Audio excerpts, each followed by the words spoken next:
what I've done in the past to make it right is I've actually asked the technician, how much was that extra hour? And I will pay them out of my pocket. You want to talk about character. Yeah. And that technician looking at you going, huh? And you say, no, I messed up. I want to make this right. You want to talk about now you're buddies and now you're on the same page. It's unbelievable.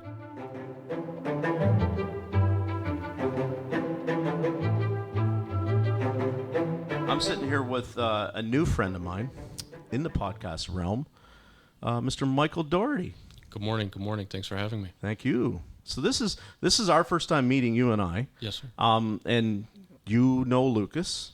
My brother Lucas, and Braxton and everybody else. You're coming on as part of the podcast family, from what I understand. I am very, very excited. Like I had mentioned to you earlier, I need to meet people that are smart and in the industry, that want to be in the industry and that are changing the industry. Yeah. I think that's very important. Yeah. So your focus, you're a service advisor. Yes, sir. And that's kind of what you're going to talk about in the podcast. Absolutely. I've been a service advisor for, I guess, a little over 15 years, including independent and dealership setting, probably 20, to be honest. So I've not seen it all and heard it all, but I've been around a lot of it, and I'm sure there's a lot of people out there that can benefit from somebody that's been in that seat for a long time, and just having somebody to talk to, bounce ideas off of, and not necessarily, I would think that I'm correcting people, if you would, but just lending an ear and explaining my stories of how I've gone about doing it over the years and what's worked for me. And interesting to hear other people's stories and, helping where I can. It's tough, right? Because people that know my platform have heard me, right? Sometimes it very much, when you read the comment threads, it's like advisors don't get a lot of love from technicians, right? And a lot of time, I've seen and I've witnessed the advisors you were talking about it, and it comes into the dispatch topic, right? Of like the advisor going, oh, frig, why did that tech pull that ticket? There's no chance in hell that young man or that young lady is going to get to the root of that problem. That's a tough thing. And I have always been from the standpoint of like, first of all, I was one of those people that used to say the old analogy, like service advisors, that's just a mechanic secretary. And it's not, right? There's so many more levels to it than that. But I was always the person that I'm advocating for a tech, and a service advisor is saying, oh, that tech's never going to be able to get to the bottom of that. Or first of all, you have no business saying that, is what my attitude used to be, right? A lot of service advisors I worked with were techs that maybe just didn't hack it, right? They were good with people, but not so good at being able to get the parts on the car or get to the root of the problem. So I always, first and foremost for me, I'm an advocate for a technician, always. I'm always going to be like, that's my people. That's my brother and sister is that person in the bay. And so it's taken a long time for me to come around to understanding how pivotal and how important the service writer job is in any business. It doesn't just have to be a dealership, right? It's any shop. It's the most pivotal role.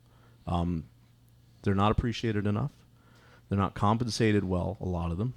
But I'm going to say this, a lot of them don't do the job well, right? And that's kind of where you come into this equation of we can have these conversations about where they're failing, right? And where do you see that happening a lot?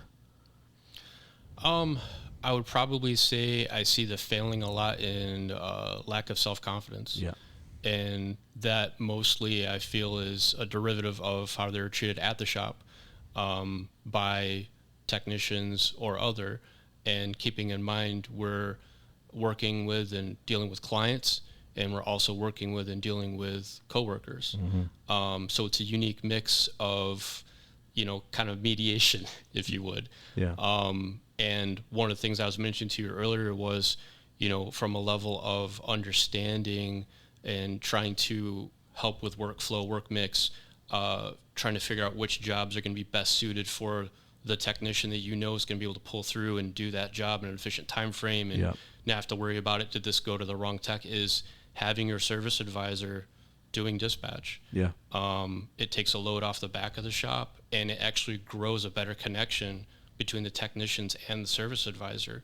there's more communication there. There's a better understanding. It's not front versus back. It's all encompassing, and I've seen it work because that's how I prefer to do it. And I've asked the shop foreman before, hey, do you want to, starting this year, take over dispatch? He goes, no, man, you take it. I don't want to do it. Yeah. And I think some of that is because they have friends in the back they've known longer than other people that are there, that they've been working with, and there's sometimes maybe some favoritism involved, things like that. But just purely from the moment you get that phone call and hearing which job or what the concern is, and you're already thinking, I know I'm going to give that vehicle's concern to this particular technician, right. Or I know I've got a time slot that this technician's finishing up with. It's perfect because you have to be in touch with the daily tasks, the work mix, and it all flows together. Yeah. But and it builds your confidence as well. You're more involved. Yeah, you and I were talking, and you mentioned a key word that kind of triggers some people is favoritism. But I countered with, before we turned the mics on, if you have a couple really superstars, right, in a shop, and workflow is slow, or however you want to break it down, hours, pay, whatever incentivized pay plan is maybe in place, I said those two people you almost need to look after first. And you'll see the text sometimes say to a service shop foreman, tower, dispatch, whatever you want to call it, those guys are fed, right? They're not fed so much as I feel like, I like to use the word, they're looked after, right? We know the levels to this, which is like, I've got a superstar, like you said. I've got a guy that is going to be fantastic at finding that water leak, right? He's going to glove up. He's going to keep clean. He's not going to break panels. Everything is going to be put back together. And then I've got a guy over there that is like phenomenal at heavy line work. He's great at it. I'm not going to put him in there and have him take a sunroof out of a Mercedes, right? It's not going to end well. No. He doesn't want to do that job, and he's not to the best for that job. But when we come into a situation of like sometimes workflow slows down, we have to look at our key players and go, at the end of the day, even if I have work that seems pretty basic or anybody in the shop can do it, I have to make sure that those superstars, key players, whatever you want to call it, in the tech realm are looked after, because that's how I keep them in the business. Because like you and I talk, everybody right now, when I talk to people, I'm, my family at Promotive, every shop is trying to hire an A-Tech, a strong diagnostic A-Tech. And then we talk to them and they're like, the tech didn't stay. Why not? Well, what they were told that was going to come in from workflow, car count, right? They're on an incentivized hybrid, flat rate, whatever you want to call it, pay plan. They just weren't making the money that they needed to make. Now, if the dispatch is not running properly, if the service writing is not running properly, they're not going to make the money that they were promised and they need to make, and it's key. I used to have a real service writers in me. I've had more than one that I've had to like turn their pockets out to get the money that I should have got paid on a job. Now, I didn't physically throw them down, but it'd be like, here, go put this bulb in. And then, well, if it was only a bulb for why her signal light was flashing fast, she's not going to pay for that bulb. I already diagnosed the car, dude. You got to pay me. Well, what, do you want me to just pay out of my pocket? Yeah. Because if I go and get $20 out of you for that time, you probably won't let her go without charging her next time, because it came out of your pocket, not out of the business's pocket. So I've always had a love-hate relationship. I've had some phenomenal advisors, fantastic ones, guys that I would go to war for. I would help them because I knew that they took care of me. And my experience was always like, they're not sometimes in charge of dispatch, right? You go into some of the larger opportunity shops, you could have 18 techs. An advisor can't dispatch to 18. We have a tower now. So always the sticky parts were become, well, that customer's come in and they've requested that tech, or that customer's come in and that tech had pre-sold work from last time. It has to go to that tech. That's just the right thing to do. Mm-hmm. But if we weren't scheduling properly, all the communication lines are not open, people are not talking, the left hand not talking to the right hand, whatever you want to say, all of a sudden that job that I killed myself on last time to find that noise, now the customer's back for that big service, 5 hours pre-sold. If you go and give it to somebody that never even worked on that car before and it should have been mine, you want to see me roll my box? That's how you do it. Yeah. It's tough, eh? It is. If I may, circling back to what you were talking about with if the shop is not as busy and there's only a couple cars coming in that day, and we're talking about taking care of the key players, right? The call it 1 or 2 technicians maybe at your shop that don't have something going on, but aren't considered an A tech, or I like to call it an A plus tech. Right. The person that's really put the time and the effort in, that has gone to the classes, really is interested in being there and doing the right thing, and taking care of that client in that car. It's an opportunity, as I've seen it, for the technician that doesn't have something going on that day to learn from the A tech that's working on that car. Yeah. And again, it builds culture, it builds communication. And the next time you get a car like that, you may have 2 in the same day. You could say, hey, do you feel comfortable working on this? Because I saw last time you were talking to Jerry, we'll call him, and you may have got some knowledge from that. And they're like, yeah, I can do that now because I saw that happen. So it's, that A tech inviting the other technician over to say, hey, I know you don't have anything going on right now, but check this out. This is how I'm doing it this way. This is why I'm doing it this way. And it's building that shop culture, As far as getting paid for jobs, you were talking about, you put the light bulb in, the service advisor said, hey, it was just a light bulb, whatever. I've always approached it as it's not my money to give away. And that's very important. Whether it's somebody asking for a discount at the counter, I'm not the person that is in charge of giving the money away. And I'll tell somebody it's not my money to give away. We don't offer discounts. Here's why. We're a value shop, etc. And from a technician standpoint, it's your time. It's your time value. So what we've done is we actually ask the technician when they're doing a job or they've checked out the vehicle to supply us the labor time for that job and supply us the parts that they're going to need. So I know without a doubt this is what they're going to need for that job. Now, if I feel it's way over what it should be, I might go back. It's the exception, not the rule, and say, hey, I feel like this might be a little heavy. Do you have any wiggle room? And we'll have a conversation about it. And he might explain, hey, it's not just a light bulb. I took it out. The socket's corroded. I'm going to have to depin it, clean it, whatever. And had I not gone back there and asked that, I don't know. So again, it's the communication, and it shows that you care about your team, and it builds that relationship. And it's fantastic. But having the technician give the service advisor the labor time for the job, it's great because it takes out that, am I going to get screwed on the technician side, for the technician feeling that way. What I loved is what you said is it's not my money to give away. And that's what I have always found, is that even if a service advisor in the past knew that it wasn't their money to give away, so many times I would see they don't want to have the easy, they want to have the easy conversation. They don't want to have the hard conversation. If the customer has got a quote from somewhere else and it's $1,000, they want you to do it for $900. They don't maybe necessarily want to spend the 10 minutes of conversation time it may take to make it 1,000 or even 1,100. You know what I mean? It's just like, I can get the job. It's not $100, but we get a job to sell X amount of parts. You can do it any way you want from certain standpoints in the dealer, like techs or at a shop. Techs don't care. This is crazy. I don't care what your profit is when you're operating your business. I mean, I want you to be profitable, but I need my hours to pay, and it needs to reflect my efficiency and my production. That's it, right? If you want to donate a bunch of labor every day, go for it. It just has to reflect that what was quoted to me is at least what I get paid, and that my production is where it is, because those are the numbers that if I go and interview tomorrow with somebody else, they're going to ask me, what's your efficiency like? What's your production like? And I have to be able to say, I can produce 50 hours a week. If all of a sudden I work somewhere where it's like, your numbers look terrible because, say we quoted front struts in a Hyundai, as an example, and it should be 2.5, and we hit a keystroke, and we quoted it for 1.5. The technician's production numbers should still show 2.5, not 1.5. Agree. Right? And I'm not trying to say that we need to then punish that person, but if everybody all of a sudden is on a salary that's dependent on, well, that's not a salary, but say everybody's on a pay plan that's dependent on numbers sold, we all got penalized by that keystroke failure, right?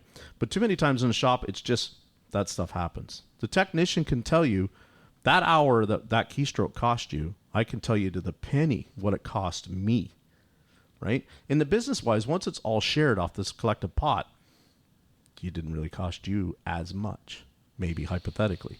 But when you make that error, how many times over the course of the month, we all do terrible. So it's always been for me is it's like the numbers of production don't reflect the true potential and the true effectiveness of the technician in the bay. It's such a very small metric to me. I look at the efficiency of how long, and we were talking here, my famous line. It's not about, show me your proficiency. I'll give you a nightmare car, you go out and fix that car. If it took you 5 hours, as long as we got 5 hours build, it's a win. If we got 1 hour build and it took you 5 hours, that's not necessarily the tech's fault. That's a situation of lack of communication to the customer on what it's going to take to solve this problem, what is actually our value in this job. That's not on the tech. But so many times, because we didn't have the avenues in place to run it properly, the techs in this industry have suffered because of that.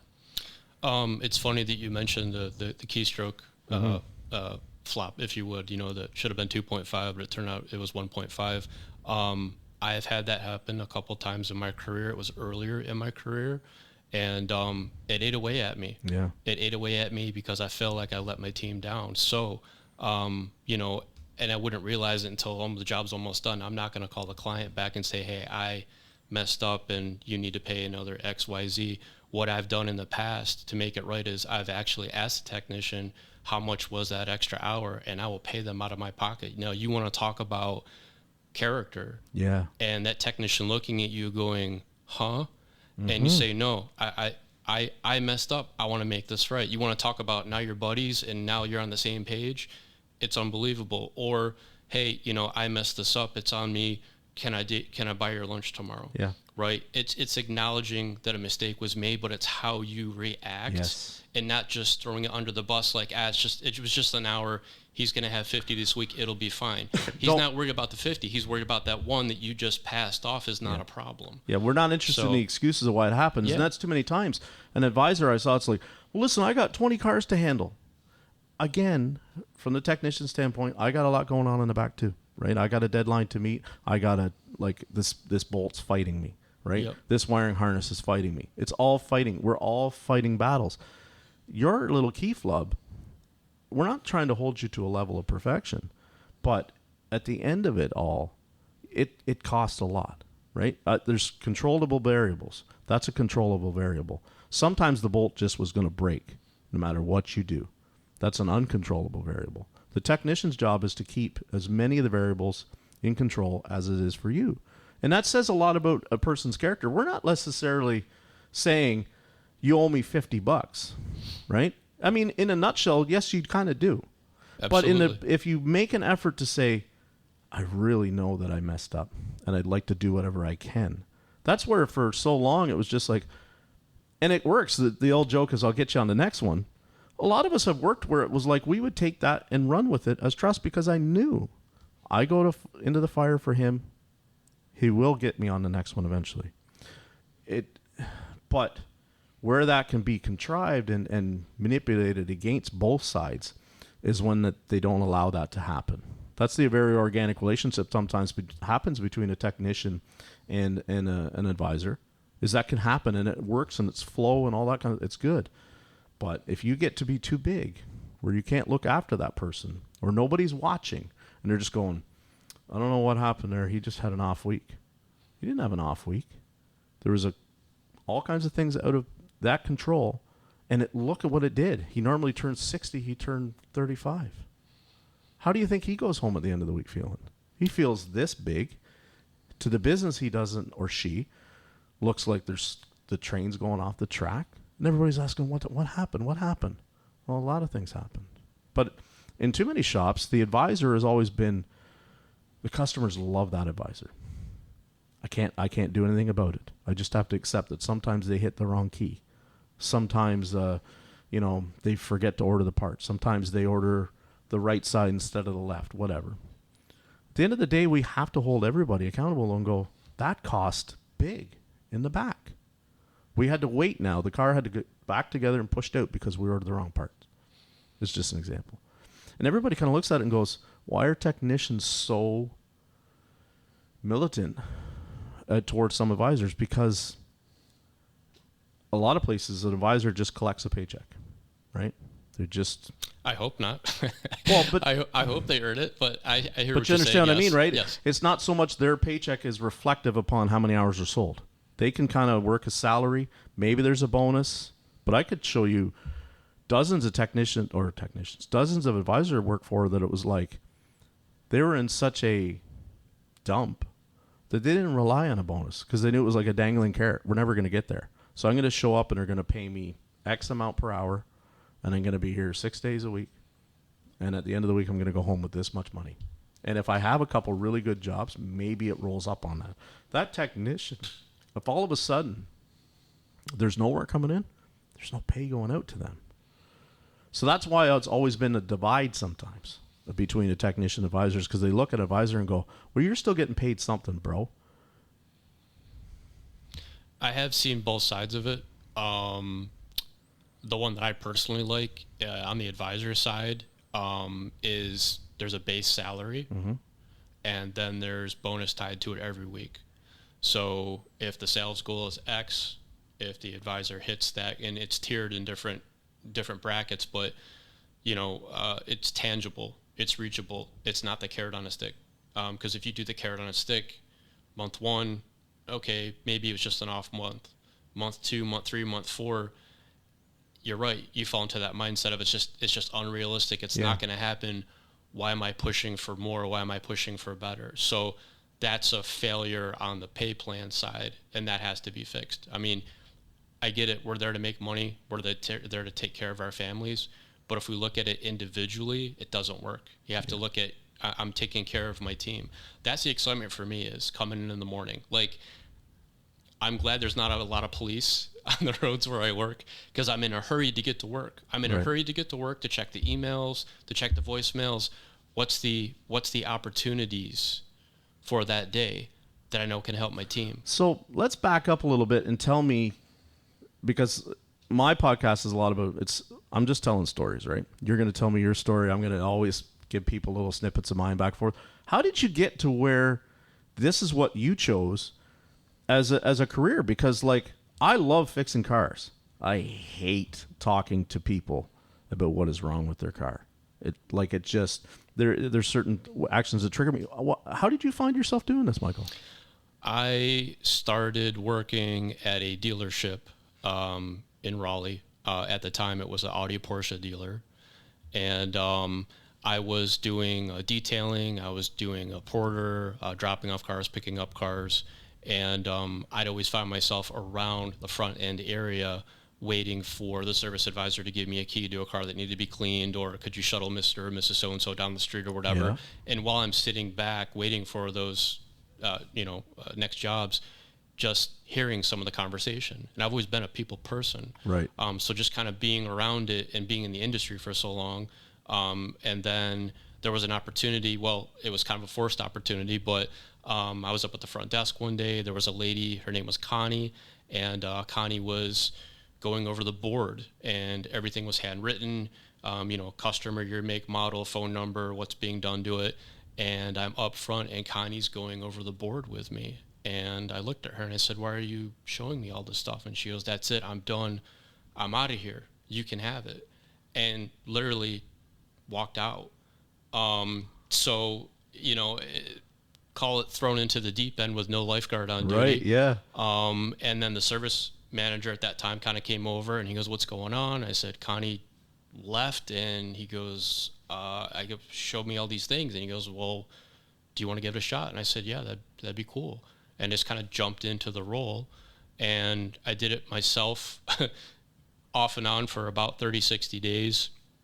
And then the company that I worked for, they didn't actually have a service advisor program, but they had a service advisor that had a transfer from a Mercedes dealership over to where I worked. And that person was a mentor to me and really showed me, I feel, the right way to do things. And what I mean by that is he spent 30 days with me on the phones, making appointments, just talking to people. And then we got into creating an RO, doing a write-up, client-guided sales, follow-up. Like really, it was a year process, and I'm a byproduct of that. And I'm very thankful for him taking the time to do that with me. And then it just kind of went from there. That's but awesome. Being a people person helped, because you definitely have to be a people person. But just working with cars, working with people, like that passion collided for me, and that's what kind of launched it, to be honest. See, that's such an unusual tale that you just told about mentorship from one advisor to the next, because I can tell you I never saw that. You know what I mean? Like, they might come over and show you how to navigate the new program. Say you always used to use Reynolds and Reynolds way back in the day, right? We're going old school. And now you're on to ADP or whatever, right? Yeah, we had ADP at the time. So it's like you might have to come in and learn, but they're not going to show you, like, this is how. That seemed to be something that was the service manager maybe spent a morning with you, and then that was it. You were thrown, like you said, in the deep end. Whereas we as technicians, a lot of us have stories of, like, this was my mentor who showed me the first year, 2 years, 3 years that I was in this shop or this dealership, how to navigate it, how to survive it. That's kind of cool. Where's that mentor for you now? We still keep in contact. He lives in Raleigh. And every quarter we get together and we go to Panera and have breakfast. Still keep in contact. He's been retired for about, I want to say 4 or 5 years now. But it's great to see him, still keep in contact. We share stories back and forth, and I ask him still for advice. He's still a pivotal part in my career, in my life, and I appreciate all his guidance. And you're right. I haven't seen many service advisor mentors, if you would. Typically, when people think of service advising, I mean, it's sales, but it's more people focused. And I tell people, like, car sales and service advising are two totally different things. If you have somebody that's teaching car sales to a service advisor, it doesn't work. Nope. It's two totally different things. So, I'm excited to help service advisors because I've been doing it for so long, and I still want to learn things too. It's a constant learning environment. A bunch of stories, just getting it out there that, whether they feel underappreciated or they're about to walk off the ledge because somebody said something, you're feeling undervalued. But in that role, it's a quarterback position is what I feel. I really do. It's a quarterback position, and not from a sense of the glamour of it, but just the helping the team out, getting the team down the field. Everybody's on the same page, the goal. I mean, a good service advisor can make it or break it for the team that day. And just being focused, being confident, having product knowledge, like I said, the front and the back collaborating. I mean, it makes the day go by easier, but really just, I guess, a helpline, if you would, for service advisors. Because from what I've been told, there's not a lot of people that offer coaching for service advisors. No, and it's through my podcast and really putting myself out there in social media that I've met a couple that have platforms and are doing really well. But I mean, like, you see the hate that they get in their comments on their socials about how there's so much, like we were going back to the beginning, how service advisors are so despised. Now, you and I, before we came on, we kind of talked about a wrinkle that goes on in a lot of shops. And this is why, we were having a conversation last night, and I said, this is why I think a lot of technicians either are like, I am a career dealer technician or I am a career independent shop technician. And I think that the advisor role plays a huge factor in why they choose what they choose. And I'll tell you why. Got a lot of family dynamic in a lot of some of the smaller shops or independent shops, right? So technician leaves the dealership. Enough of this shit. I'm going and I start my own business. Wife, girlfriend at the time, whatever, comes along and says, okay, you're going to write the service for me. Because they're the team, right? She is going to go to bat for him no matter what. It makes sense that I'm going to, it's our money now. It's our business.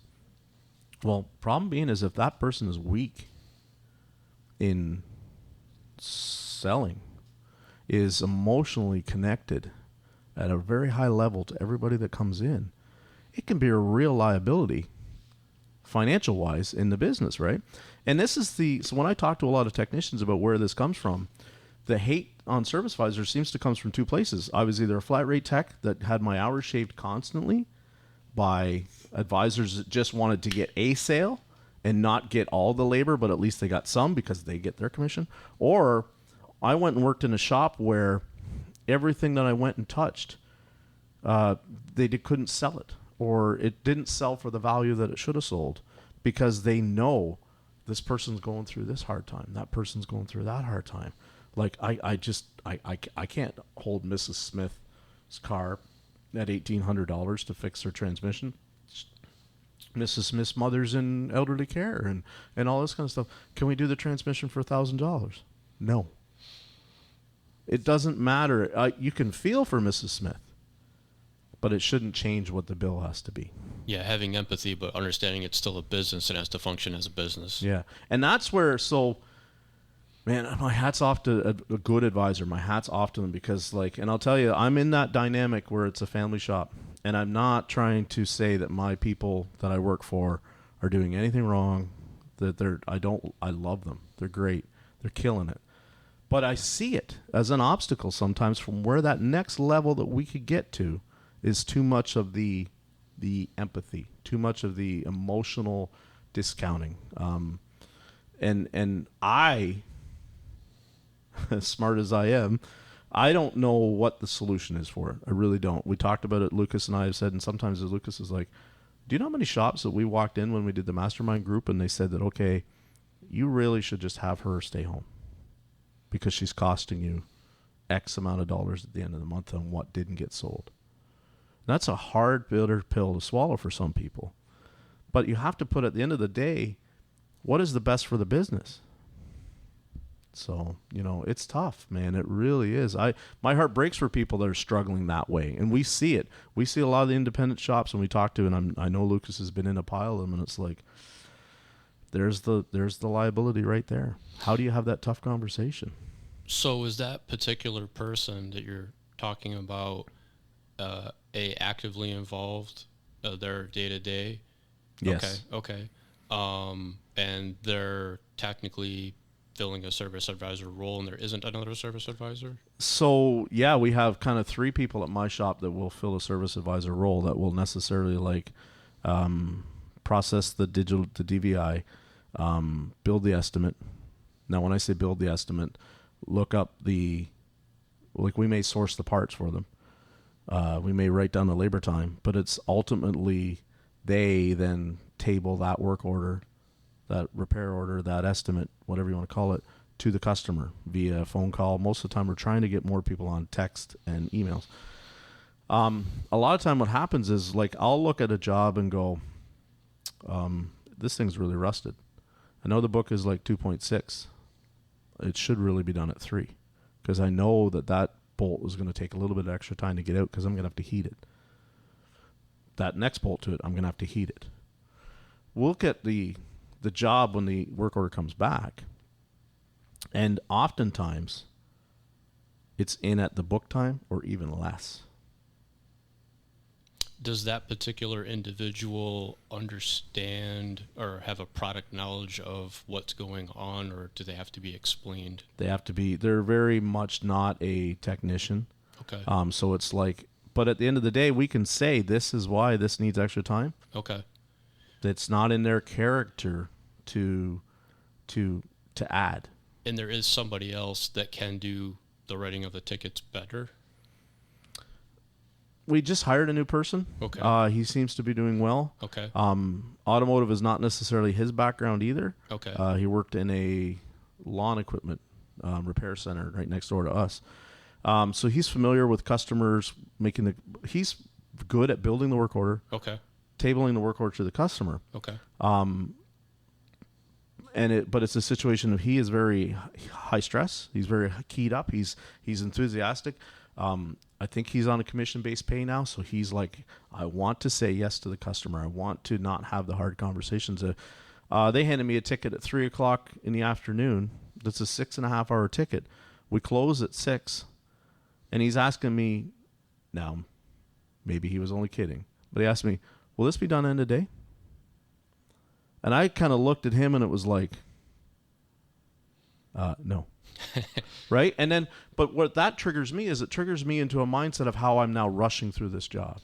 And this rushing through this job that I did ended up costing me, I had to go back in and fix something that we may have caused or may not have caused. I can't prove that I caused it. But we ended up having to go back and work, all because I'm all of a sudden feeling the time crunch. Because the customer, here's how the backstory of this. It had an oil leak. It needed oil cooler lines. We told the customer when we first did it, here's the lines. We looked up in the labor, we quoted an hour. Then the manager looks at it and goes, that's not an hour. He finds the proper labor time, That's a 6.5 hour job. He makes the omission, calls the customer and says, sorry, we effed up. Your actual job to do this is 6.5 hours. So already we've now kind of shot ourselves in the foot on our image to the customer, right? So now it becomes a pressure cooker, this particular RO, right? You can see where I'm going with this. So then when he comes out to me and says, will this be done by end of day? Because now the customer, probably if they'd have known when we started it that it wasn't going to be 1 hour and probably wasn't going to be end of day, they maybe would have taken the truck for the weekend and maybe then had the time to shop it around, think about whether they're going to fix it or not. That was not our intention at all, was to get them with a bait and switch type scenario. But it's a situation of all of a sudden now that job, because of a couple snafus on that side of the door, the whole job becomes a pressure cooker, right? This is the culture that gets put on techs in shops from the go, incentivize, production base, where the wheels fall off the cart every day because of this, right? And it drives me nuts, and it's like, why am I such an advocate for technicians? Because I have lived this for 20-some years. As long as you've been on your side of your counter, I've been longer on mine, watching how the same mistakes happen over and over again. And it causes the whole culture of the business to be at a certain level.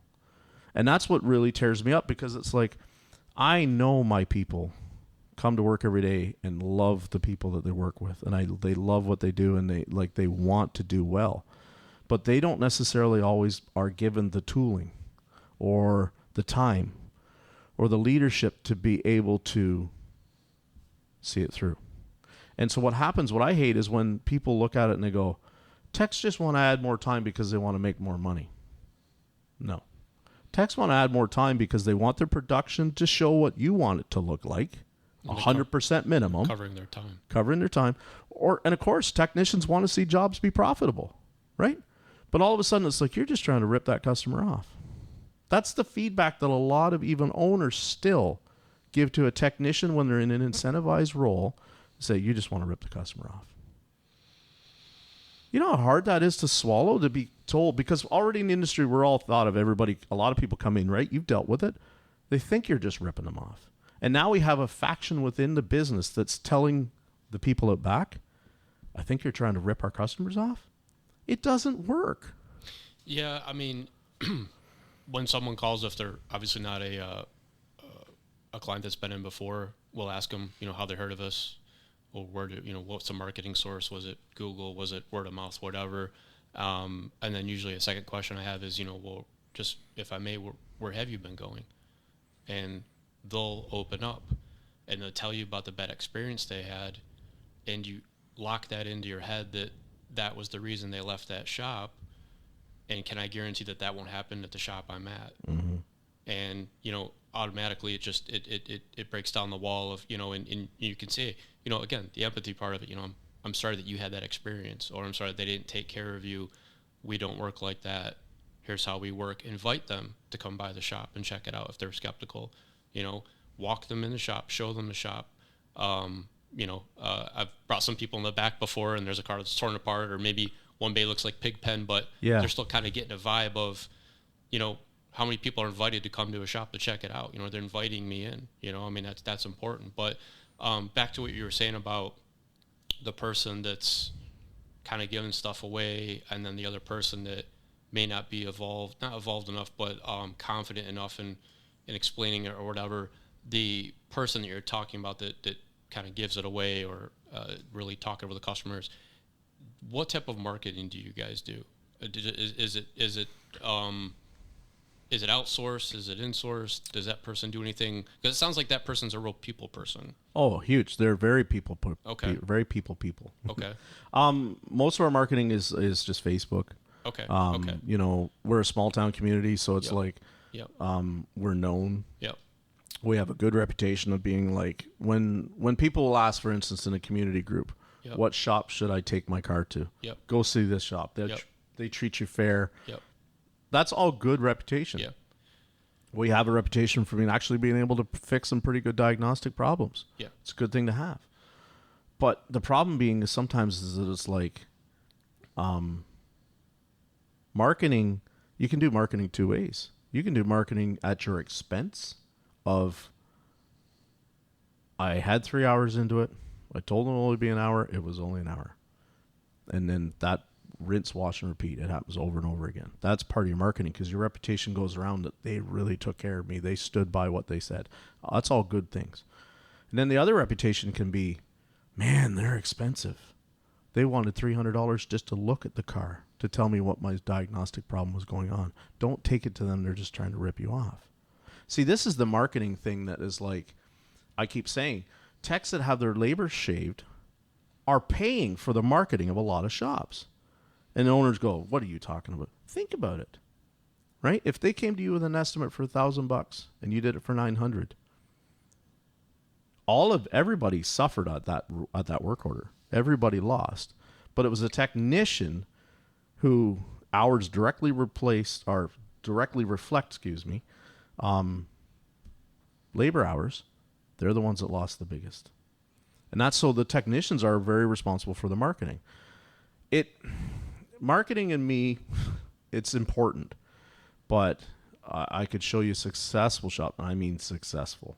Went from dirt floor, 2 people to 3 businesses that don't spend hardly anything on marketing. They're known for being able to fix the car, but they're very good at picking their battles, which is like, if we're probably not the shop for you, right? And that's what everybody hates to hear. We might not be the shop for you. There's always a shop for somebody. There's a shop for everybody. This is where some of the technicians can look at a job and go, there's going to be no fat on that bone by the time we're done with this job. It's going to fight us every step of the way. We're locked into this price. Let it go. And they won't. That's tough. Really is. And then that becomes some of that animosity between tech and owner, tech and manager, because we're not trying to just stand there and do nothing all day long.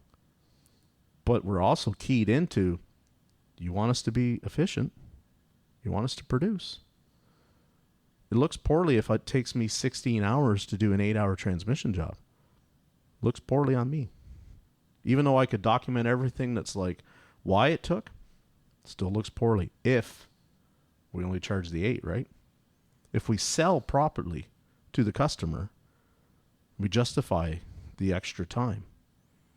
Fear is what keeps a lot of us, I feel, that I talk to, from getting that time. You the same way, I think. You're nodding at me like, yeah.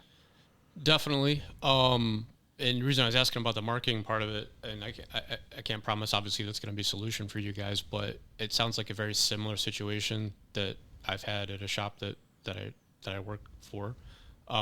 It was originally a son who started the business, and then sold it to the parents. And then the son moved back and wanted it back.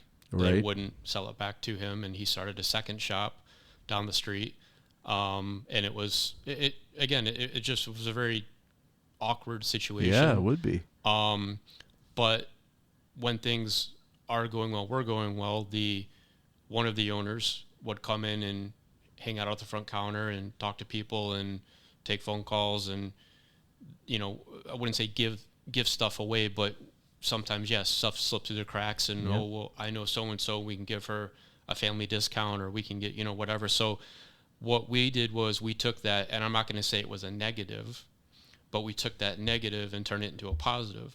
Instead of saying, stop doing that, we pulled the individual aside and we said, you know what, you're so good with talking to the clients, and they really they enjoy your company.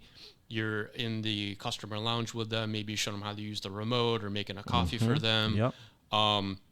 Keep that person on doing those things. And that's why I asked about the marketing part of it. Yeah. Have that person outside of the shop if she's a talker or he's a talker, have them talk. Yeah. That's great, you know, and not saying you don't want them in the shop, but if there's got to be some positives in it that they do. And if it's the talking part of it and people like talking with them and she or he can relate and there's empathy, that's great.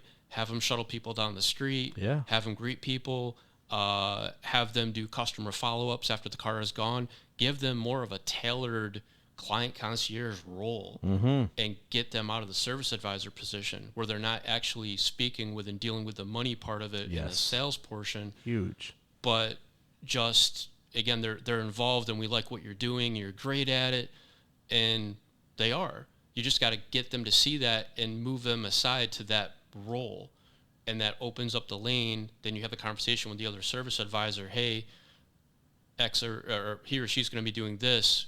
You need to now step it up and do X, Y, or Z, and here's why. And that takes that person out of that they're giving stuff away role, etc. So it's recognizing there's some positives there too with that person, but just trying to figure out how to not say don't do this, but you'd be better doing this because you're so great at it. And then they gravitate toward doing that, and then they're not concentrating on the numbers and the giving stuff away. They're not at the front counter. Yeah. But I see that dynamic, and I got to reiterate, it's not that I ever look at these people that are great people and go, you have no business being in the business. You know, that's not it at all. We want you there. You're a pivotal role, huge, right? But I wish they could see the damage that they're doing sometimes by being that empathetic to a fault, right? And it's not even a conscious thing. There's no malice there, but there's no malice on the other side too. And it's like, I really need more time to flesh out this, to get this repair done. We're always seen as like, I can't do that because I'm going to burn that customer. Yeah. Well, let's think about it. If that rapport that they have and that relationship they have with that customer is really so good that they're worthy of the empathy, are you really worried about burning them and scaring them off? You shouldn't be. Yeah. If you guys are so tight, like, you know, Mike and Ike, $100 shouldn't break that relationship up. It definitely shouldn't. And I feel like a large part of that also is how the service advisor is doing the write-up. And what I mean by that is where I'm at currently, if somebody calls me and says they have a check engine light, I will ask qualifying questions instead of just saying, okay, we can make you an appointment on this day and we're going to need an hour diag that runs $100, whatever.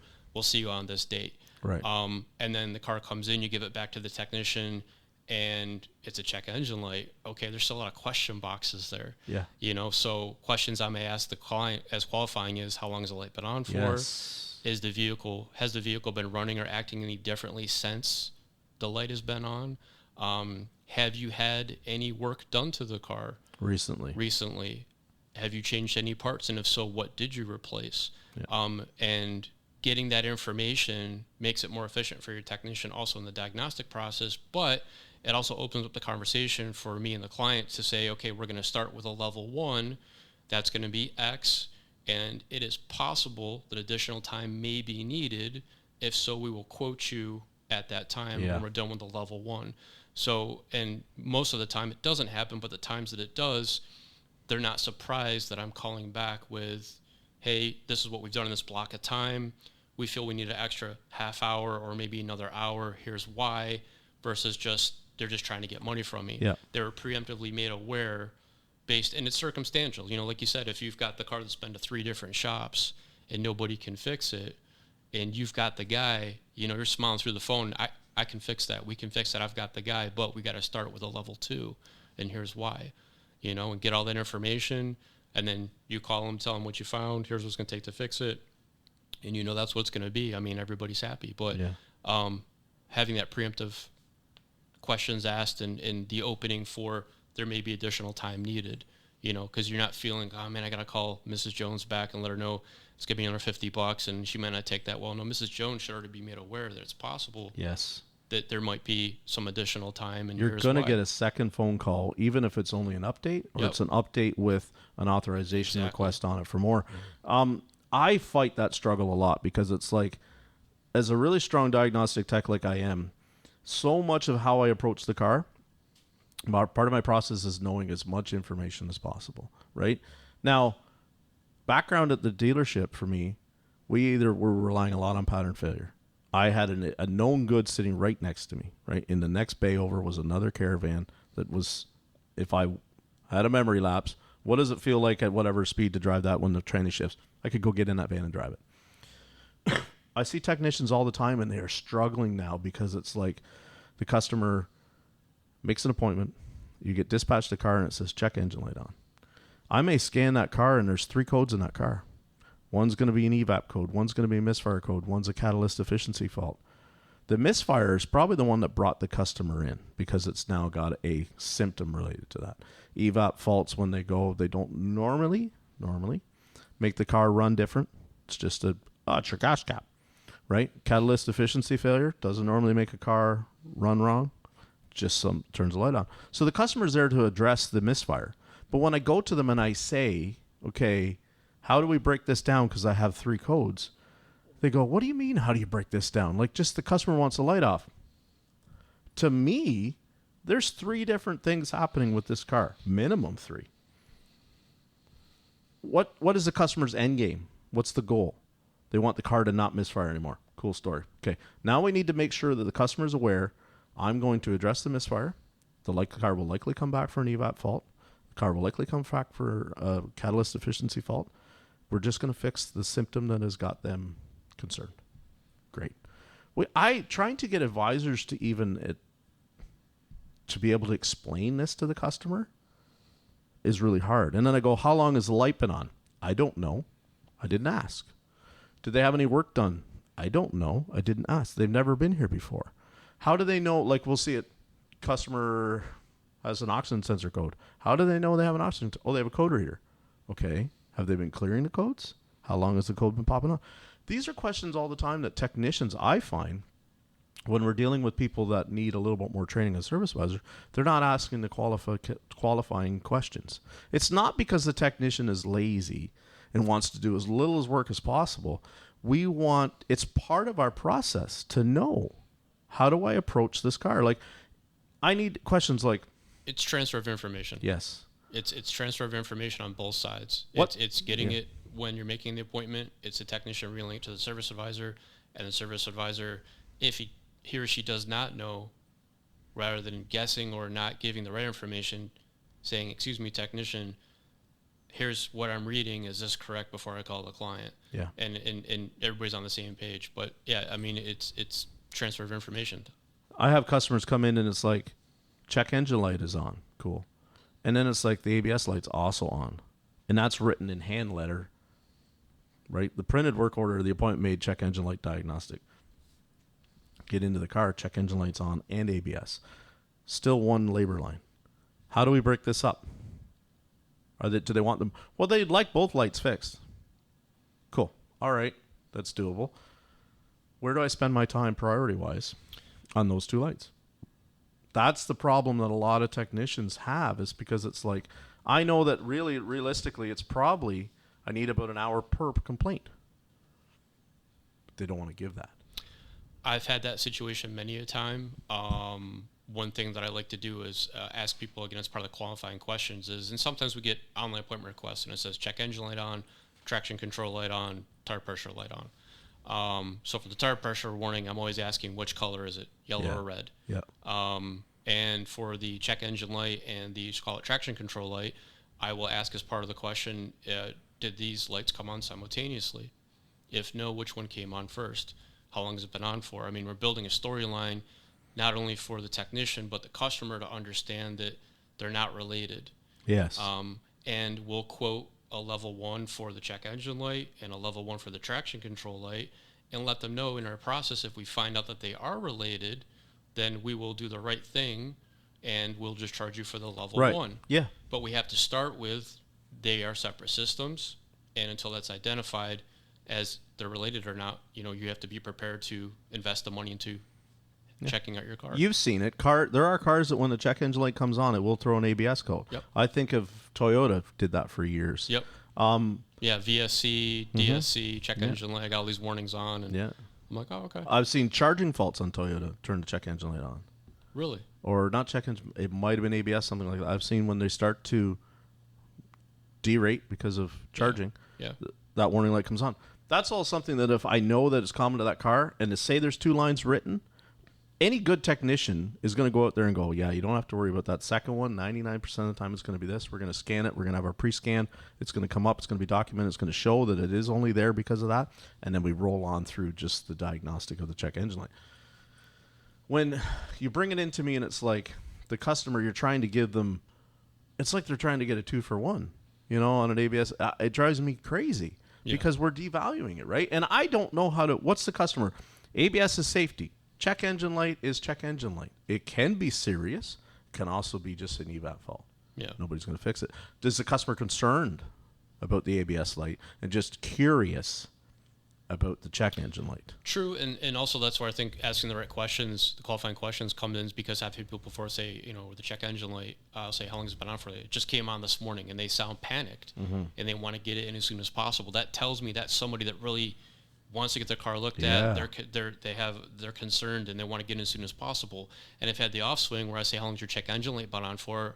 A while. Yeah. And I say, well, could you define a while? A while. Could you tell me exactly how many months? A year.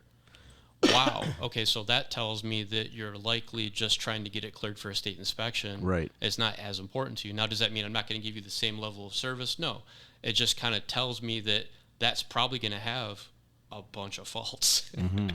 So, again, prepping the work order to say that, it's additional testing time may be required above this level 1. And it's all how you format it and how you explain it and the transparency of it, and that's very important. So they're aware when they're coming exactly what they're getting for that dollar amount, and that the technician is also aware that they're not thinking that I'm just going to be on this for 2, 3, 4 hours.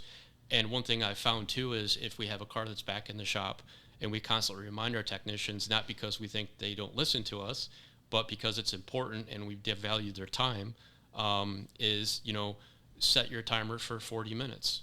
Get a little oven timer, set it back there for 40 minutes. And when it goes ding, write your story down. Let me know what you found. If we're still not at the root cause or you're going to need some additional testing, let me know. Because I've seen so many technicians that just really care and they keep on it, they keep on it, they keep on it. And now we're 2-3 hours in.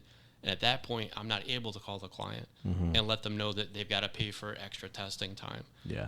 So I've seen that go both ways too, where it's like they're just so invested in it. I want to figure this out. I'm into it, and you may forget that they're back there doing it, and you go back and go, hey, it's lunchtime. Are you still working on that? Yeah. So Michael, let me ask you, if we have an advisor in his shop and weren't as fortunate as you were to have a mentor, such a strong mentor in the role of getting into this line of work, what's the best thing that we can do for the advisor in that shop that we have?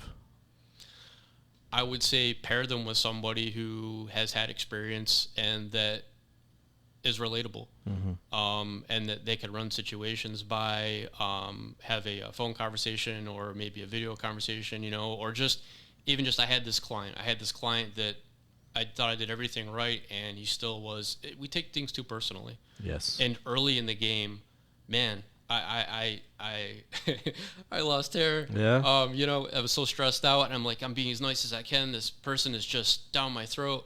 It's not you. Yeah. It's the situation. It's maybe the price. They're just unloading on you that day because you're the one giving them bad news, and having somebody that's been in the role for so long, myself, to talk to or be a coach to and listen objectively, and it's been in that seat. And I really feel like for a service advisor, you have to talk to another service advisor or someone that's done that job, not someone that was a service advisor and is now in finance. Right. Not somebody that was a service advisor is now selling cars. Yes. Because it's in real time, and you have to be in the role and doing it.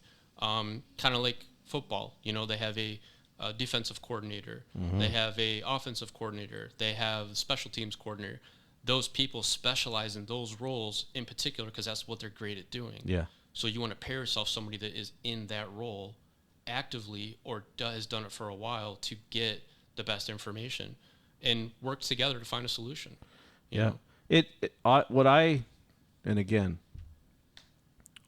I see what's been beautiful about these conversations and this conferences and training situations like this is because 10 years ago, there was nothing out there for advisors, right? There wasn't even a whole lot of training out there for technicians, but there was nothing for advisors. The advisor role was always like, this was a really good people person. People trusted that person. People, they had a way. They've got some sales background, right? And they're good. They know the soft skills. Now what I see with different things that are out there now is there's so much training available to service advisors that I have made the statement, and I still stand behind it. Most shops now, as crazy as it's going to sound, you got a training budget to spend. Look at putting it towards your advisor training, not necessarily your technician training. There's a lot of free, good technician training you can get that you can bring your skills up. A lot of that stuff that's available that advisors need is not still out there yet without, unfortunately, having to pay for it. So I encourage people that are in a shop and you're like, you know, my advisors are struggling. Get them to training, pay for it, sign them up, get them to do it, reward them for doing it.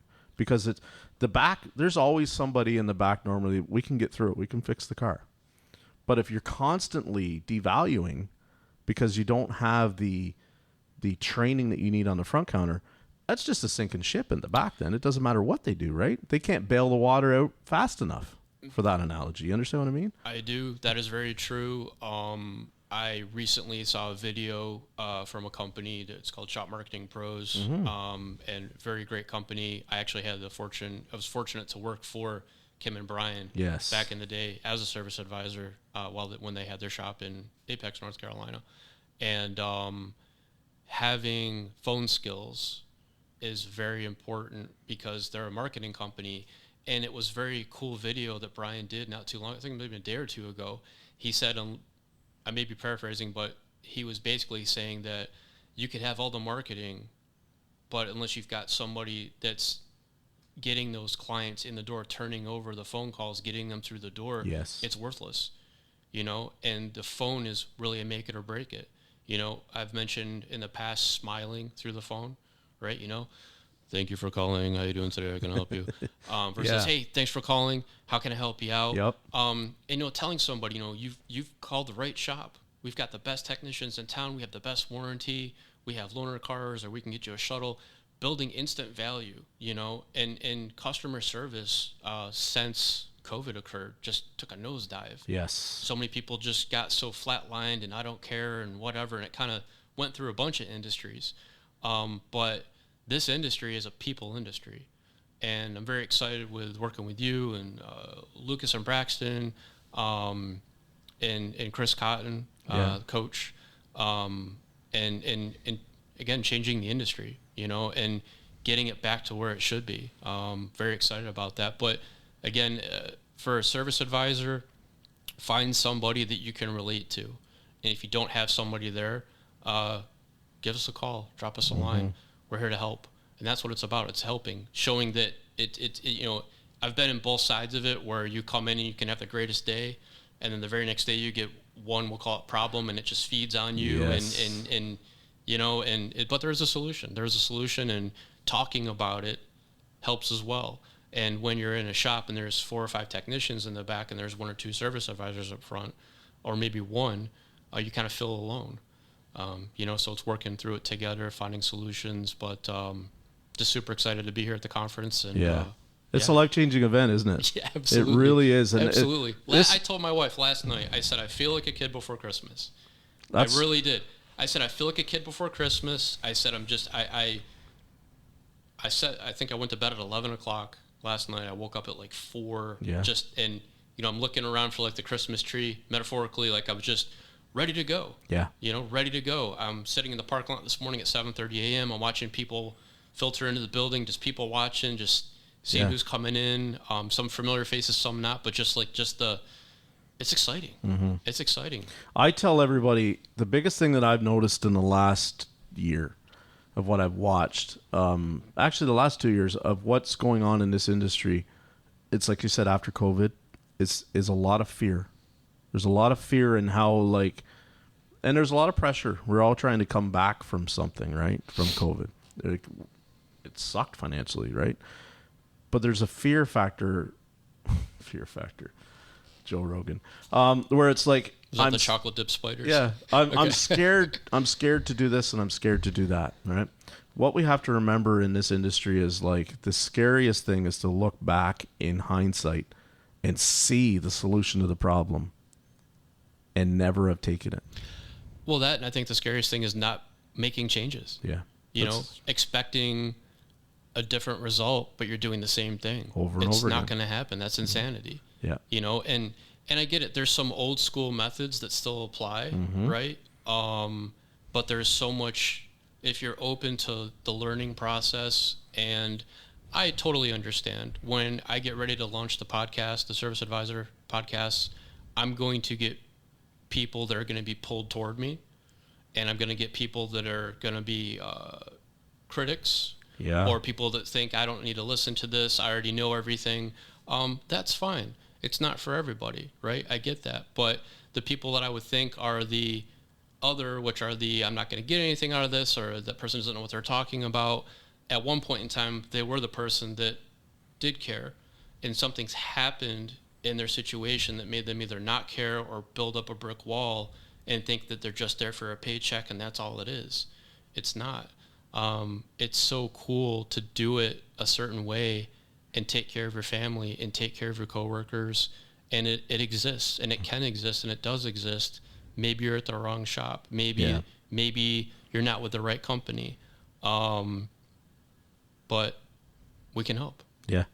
Oh, I'm excited, dude. I really am, because it's like, as I keep going and more of my platform, and I'm starting, like people have heard me say, you know, my exit plan hopefully is to be able to get into an advisor role, because physically I don't have 10 more years of this. You know, I really don't. I get too many issues. So it's like, am I ready to retire? No. Do I want to walk away from this industry? No. But I have to learn. It's just like learning something new again, right? I have to learn how to like to transition into that role. And I think you're going to be an awesome addition to the family here. I think that it's going to be like, you're going to be able to really show people how to, like, we don't want you to turn your business upside down tomorrow, but I want you to understand that it's like, it's okay to say, you know, it's okay to sell yourself. It's okay to value yourself at what it is that you really need it to be. That's the key thing. Just value yourself. Don't be scared.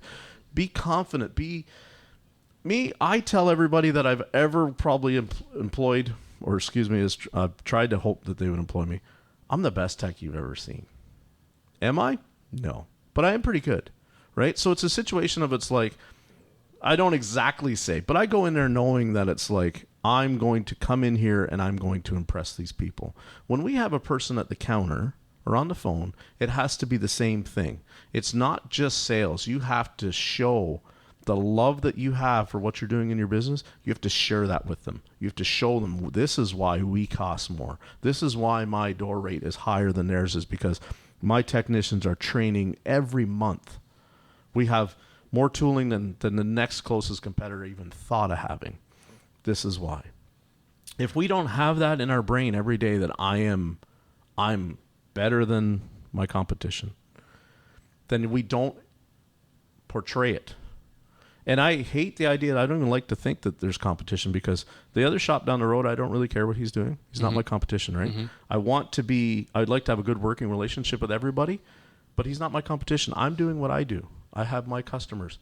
So when they come in and they're like, hey, you guys are a lot of money. Yeah, we're worth it. And it's a simple conversation as that. And then show them why you're worth it. Yeah, build the value. Yeah, build the value. Yep, so, absolutely. I want to thank you for coming. I want to thank you for being on here. I'm excited to see your podcast. I'm excited to see what it's going to be. And on a closing, what are you offering to the people and listeners? What's going to make people want to tune in and hear Michael? That's a great question. Chris Cotton, he asked me about a month ago how I would want to be coached, or how I would want to coach people. And I think the real reason is relatability, and people tuning in for somebody that's genuine. Yeah. I am who I am, like me or not. I think you'll find that you do like me. And again, just breaking down barriers, finding solutions for service advisors and shops, and just getting to do something new and exciting. And I'm not reinventing the wheel. I'm doing something that I've been doing for a while, just doing it in a different role. And people tuning in for advice or just maybe thinking about something a different way, looking for opportunities and things, even if they had a bad day or they had a bad client experience, not necessarily focusing on what went wrong. Where was the lesson in that? Yep. Where was the lesson in that? What can I learn from that? Why did this happen? And I've had so much happen to me in my career that it's very likely I'm going to be able to have an honest answer for those questions. And I ask the listeners out there, think about one thing, the service advisors at your shop right now. If there's one thing that you could change at the front counter that you could run by management or an owner that you think would benefit the business, what would that be? And why are you so adamant about making that change? Because I feel like we're not heard enough as well from an ownership perspective or a management perspective, but we're dealing with the people. Yep. So, we have to know what we're doing, and you have to give us the confidence to do some things sometimes. But I thank you so much for having me on. It's been a pleasure, and I'm looking forward to enjoying the ASTA. It's unreal. It's a life-changing event. I literally walked around, said hi to Kim Walker in one of her classes from Shop Marketing Pros, and I wandered down the hall, and now I'm here talking with you guys. Yeah. So and I'll give you this bit of advice, just like you mentioned a few minutes ago. Being genuine is the key to all of this. It really is. Whether you're dealing with a customer or whether you're running a podcast, I'm me. This is me. I'm like this all the time. Right? I get that vibe. Yeah, and it's sometimes it's hard for an employer to take. Sometimes it's hard but it's just who it is. It's just I struggle with people when they say, I didn't know that's what you meant. So my goal always is to make it really clear. I'm very truthful with my words, very clear, blunt point, so that I want you to understand. I want you to feel what I'm trying to get through. That's it. Just be genuine in life, and it works so much better for everybody. I just want to thank you for being here, man. I'm looking forward to hearing everything you got to say, and you've got my support. Anything, you're going to get you're going to have some people that are going to come out of the comments on you, and don't worry about it. I'll be there for you. I really appreciate that. Yeah. Thank you so much. Thank you. We'll talk to you soon. All right. Hey, if you could do me a favor real quick and comment on, and share this episode, I'd really appreciate it. And please, most importantly, set the podcast to automatically download every Tuesday morning. As always, I'd like to thank our amazing guests for their perspectives and expertise, and I hope that you'll please join us again next week on this journey of change. Thank you to my partners in the ASA group and to the Changing the Industry podcast. Remember what I always say, in this industry, you get what you pay for. Here's hoping everyone finds their missing 10 millimeter, and we'll see you all again next time.